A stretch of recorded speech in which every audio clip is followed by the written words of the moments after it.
Իշխանության գլխին մաքուր բամբ կա ուզում։ Որ ապօրինի թմրաշրջանառությունից, երբ որ Նիկոլ Փաշինյանին հարց են ուղում, Նիկոլ Փաշինյանը չկարողանա, որևէ մեկ այդտեղ խոցելի չլինի եւ Նիկոլ Փաշինյանը չկարողանա ասել ձեր պալատկաներում, ձեր հանրահավաքների ընթացքում պերեդոզից մարդիկ էին մահանում։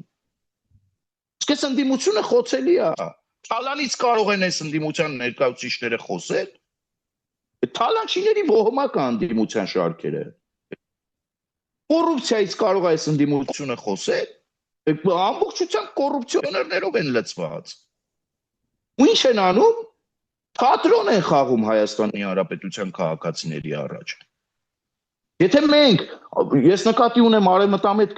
ուժերին, արևմտյան կողմնորոշում ունեցող ուժերին, ոչ թե այս Ռուսաստանի Դաշնության գուբերնիա երազողներին, եթե առողջ քաղաքական ուժերն ու անհատները կարողացան մի կողմ դնել իրենց տարաձայնությունները, փոքրիկ հակասությունները եւ միասնական դաշտ չկարողացան ստեղծել եւ միասնական ճակատով չկարողացան հանդես գալ 2026 թվականին, ցավում եմ, բայց մենք ունենալու ենք նույն իրավիճակը, ել ավելի վատ։